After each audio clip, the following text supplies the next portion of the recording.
Welcome back, Phasmophobia players. How are you doing today? In today's video, I'm going to answer a very commonly posed question in my comments, and that is, what is line of sight and how do we use it? How do we evade the ghost? And I'm going to put that in this video. I'm going to take you to Tanglewood and show you what that's all about, and I'm also going to show you some more advanced smudging techniques, and yeah, it's going to be good stuff. It's the thought process of a more experienced player and why we do what we do, and how we basically avoid death a lot more than newer players. So it all makes sense after this video. Make sure you watch to the end.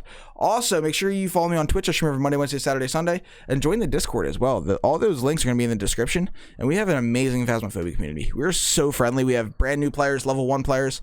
We have extremely experienced players, and it's a great place to learn the game from other people, a great place to make friends, to play with, all that kind of stuff. We would love to see you in the community. We hope to see you soon. Now let's get to the video. Here we go.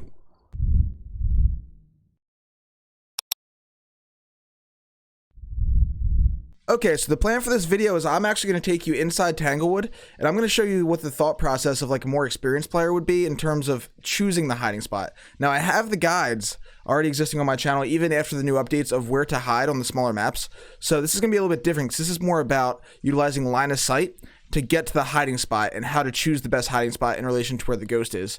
And it's all about that context, and more experienced players kind of do this naturally. But if you're wondering why they're doing what they're doing, and why they're not dying and you are, this is gonna be a good video to watch. So I'm actually gonna take you in here. Line of sight in Phasmophobia basically means, can the ghost see you? Now, certain things block line of sight really well, the best of them being walls. And walls are really around corners. So what we're gonna do, we're gonna get the breaker on first. This is professional mode. I brought in a strong flashlight and a smudge. Breaker's down here, cool. Now, early game, we're going to listen for the ghost, but we're also going to scout out hiding spots. So there's a hiding spot down here in the basement. This is a very OP hiding spot right here behind this wood. We're going to use this one today for sure. I love that spot. And if you've been sleeping under a rock for the past week or two, they took away the ability to hide behind doors. You have a high chance of dying if you try that now. Now, normally we would look for the bone. Normally we would take a picture. Hello? Normally we would take a picture of this bone here, but I'm just gonna pick it up. So you want to get that bone photo. I actually have a whole guide on what photos are worth and how to get perfect games. I did a whole perfect game getting nothing but 3-star fingerprint photos. It's pretty cool. It's my most recent video I posted. Check that out if the whole economy system with photos interests you. I also have some little charts in my Discord that you can download that shows the value of each photo. Okay, so the ghost is in the kitchen. We're looking for hiding spots. Over here is another good hiding spot. I've gone through all of these hiding spots in my where to hide guides, but every match, especially on Professional and Nightmare, what is available to you will differ. So let's check the let's see if these closets here are open. That one's blocked. There's a closet there that's open. There's a clutter hiding spot over here that's open. Okay, so those are the spots we're trying to get to when the ghost hunts. Let's check this closet in here as well. Okay, so we have A and B, and we have C downstairs, and if we really need to, we will go hide in the garage behind that tool chest. So that is a lot less safe because it's not an actual hiding spot. It's just a thing that blocks line of sight. So, what blocks line of sight? What prevents the ghost from seeing us? Well, doors technically still will, but if you hide directly behind one, the ghost is just going to come in there and murk you. They've been trained to do that now. So doors, walls, anything that you can bump into and you can't walk through, technically could block line of sight. For something like a countertop, if you crouch, you can get away with blocking line of sight. So yeah, what you're looking for as a new player, basically just keep it simple. You're looking for corners to turn around. So if the ghost were to spawn right here, I can go around this corner and around this corner, and I've broken line of sight, and I can go hide pretty safely, as long as I make the move quickly. And that's all part of the process of scouting out the hiding spots early, and knowing where you're going to go, and having multiple options. So if you're in here, if you're in the kitchen and this ghost starts hunting and you don't have a smudge, you might have a rough time because you can get trapped in here. So you never want to be backed into a corner. So you can't evade the ghost if it's got you trapped in the room. It's really just going to come right at you and kill you. You can try and loop it around the counter. You might get lucky here, but sometimes they cut back. It's very risky. So if you have like a kitchen ghost like we do, you want to set up your stuff, you want to get out and kind of linger in this area, because depending on where it spawns, I can make this right and go into the garage and be pretty safe back there. I can make the left and break line of sight and go down there to that hiding spot and be really, really safe. So that's the thought process there. I want to find the cursed object. We got a music box. That's always fun. I do have a whole guide on the music box and how it works. A full breakdown of how to use it to your advantage to get the ghost photo. I'm going to set that here. I want to go get a photo camera so I can show you some... another method that I like to do late game if you need the ghost photo. You don't have a music box or a summoning circle.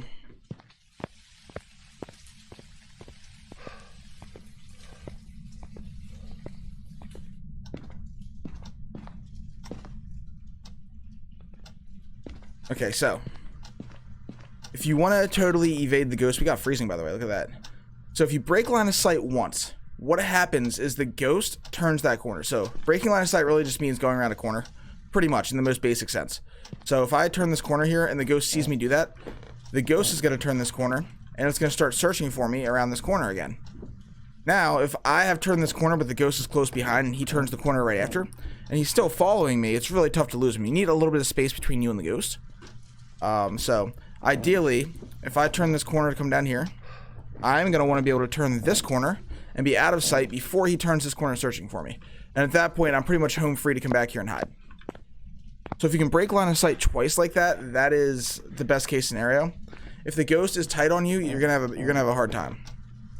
Some corners, if you turn them, the ghost will just inexplicably turn away. You could get lucky like that. That happens on Ridge View sometimes. Alright, so I want to go through a hunt here. Let's just nerf our sanity. I hope I don't get just destroyed right here. I hope the ghost isn't really close. If you're within a few meters of the ghost and you start playing the music box, it'll manifest and start walking towards you. And then as soon as it touches the music box, it starts hunting. That's exactly what just happened right there. Let's get the hiding spot, break line of sight, around the corner, right here. So you see how quick we made that move? The ghost is hunting now. But we didn't waste any time hanging around. If you're not taking a ghost photo, or you're not completing a smudge objective or something, don't hang around. Know where you're going to go before you have to go there. You don't want to try and figure it out once the hunt starts, because you're going to be dead when you do that. So you'll notice that the experienced players who have a lot of map knowledge will really know where they're going before the hunt starts. They will have scouted out the spots, and they'll know how they're getting there, and they'll move quick. Ghost got so close. But because I broke the line of sight so quickly and got to this hiding spot, the ghost doesn't know to search from here. It could just happen to come over here and kill me. It might just kill me right now. That is possible.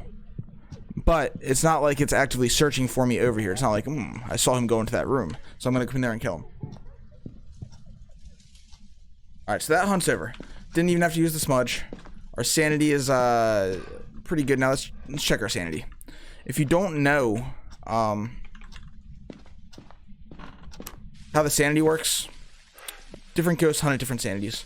And I play a lot of Nightmare where they take the option to see the sanity away. So we were down to 56. Once we're under 50% sanity, most ghosts in the game will just be able to hunt us. I was hoping to run that music box a little longer to reduce my sanity longer, because then we could just stay in the hunt zone. We gotta wait a little bit here. Now, I'm going to show you how to use the smudge next. I have a whole guide on smudging. It's pretty straightforward, but smudging is going to be in a position where either you have to do it for the objective, you're trying to get a ghost photo or something late game, or you're just caught in a tight spot. If you're caught in a tight spot, it's always good to have a smudge, because it will literally disable the ghost's ability to know where you are for 6 seconds while you get to your hiding spot, breaking line of sight, and then you're going to be pretty much safe. That is another way to evade. Alright, here it comes. I'm going to trap myself in the kitchen here. Once the ghost gets here, I am going to smudge it and then make my move. Ready? Look how quick we went. Notice how as soon as I smudged it, the ghost turned around. Made my move.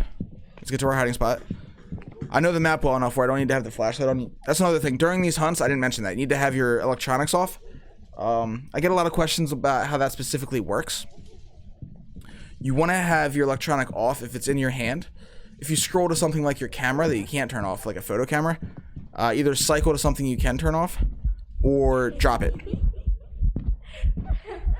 Dear Lord, that is so scary. A lot of times that happens.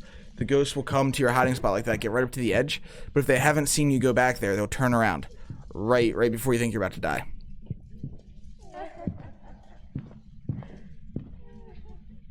So yes, my flashlight was off. Now, T is one way to turn it off, but sometimes if you turn it off with T, and then you cycle to it, it's still on. So be very careful cycling through things while you're hiding, because that is a thing that happens.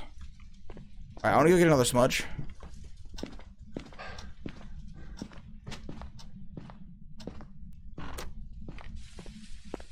So yes, we were trapped in the corner. It's we knew where we were gonna go. We made the move as soon as possible after we hit the smudge. Now what I want to try to do is show you how to do an advanced maneuver where you have the camera in your hand and you're trying to take a picture of the ghost during a hunt and having the smudge as your safeguard. You got to be careful and you got to pay attention to the amount of space that you have, and you got to have a pretty good knowledge of what's behind you in the map. So we're gonna drop our flashlight. That is scary thing number one. Oh, here it is. It's hunting. All right, I'm gonna try and get a shot here. Snap it, cycle, snap, smudge. I was using Q there to rotate through. If you rotate through your items, you can get pictures off faster that way. That's why I did it that way. Oh my god, where the hell am I? Dear Lord.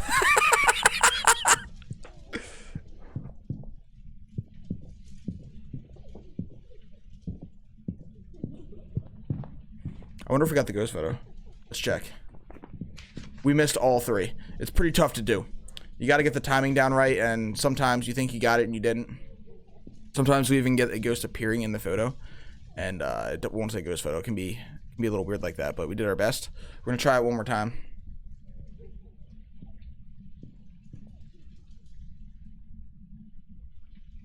But notice how I kept backing up there. I kept my space between me and the ghost. I knew where I was. And I stayed under control. I wasn't freaking out, I wasn't panicking. And that's something that as a new player you're gonna have trouble with, because this game is actually really terrifying. The advanced players a lot of times make it look not so scary, like but then you boot it up for yourself and you do like a solo match and you're like, this is freaking creepy. Especially if you don't understand exactly how the game works. It is a great game in terms of freaking people out. It is really good at that. Alright, so if I had all the gear in here, I didn't want to bring all my gear in, because if I were to die just screwing around trying to show you how to evade the ghost here, that would cost me like $2,480 to replenish all the gear that I lost. So I just brought in the smudges and a strong flashlight. But if you had dots projectors in here and glow sticks and all that, you could use that to keep the hallway here lit up. You could place it all here if you were trying to get this ghost photo. You know, if you had like a Ouija board or something and the ghost wasn't really giving you events and you wanted to get that ghost photo before you left, you can show your friends how cool you are. You'd be like, give me that camera and a smudge, I'm going in. Also, I don't know if I mentioned, you need the lighter. You need the lighter when you're using the smudge. You have to have that equipped. That takes an equipment slot. And the smudge, you just press F when the ghost gets close. Within like a few meters. It will light. I have it binded to my mouse so that I don't accidentally press G and throw the smudge when the ghost is coming at me, because that will happen. That happens a lot. It's hilarious. Hello? Oh my god. Nice to meet you. So you see, the ghost could potentially hunt from over there. I have to be ready. These ghosts love to mess with you like that. So I have to know where I'm going, and your plans can change, especially on some of the other maps. You could get hunted from a really inconvenient angle, and you want to understand where the hiding spots are in relation to where the ghost could be, so that you set yourself up in the safest way possible. Where me right now, I'm setting myself up in the least safe way possible. I might actually stand here. In case a hunt's there, I can back up and try and get that ghost photo. The only reason I was over here, this is actually a terrible place to stand during an actual match. I'm just over here to try and get this ghost photo, because I have a smudge. Alright, it's hunting from over here. Is it coming from the basement? Hello? Oh no. Wait, where'd you go? I just blew that picture. I think it went left. I think it's in the boys' room. We got one shot left.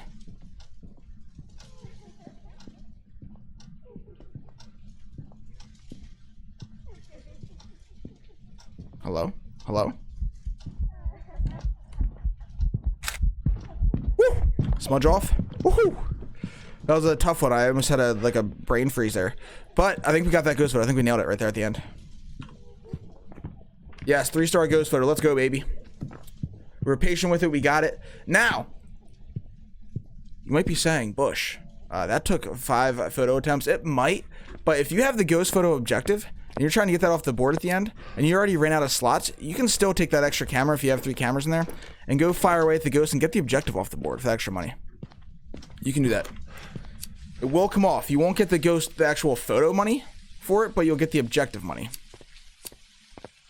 So yeah, there's just a little guide on how to evade the ghost. People ask me all the time, you know, what line of sight means, how to use it, and it's really that simple. You just want to get in there, you want to get into the match, you want to be scouting out the hiding spots, and once you know where the ghost is, generally where the ghost room is, you want to leverage yourself in a position where basically you can get out of dodge quick and get to your hiding spot. Also, if you're using the crucifixes, you can place these crucifixes in certain spots in the room to ensure the ghost doesn't hunt in a spot that would be a disadvantage to you.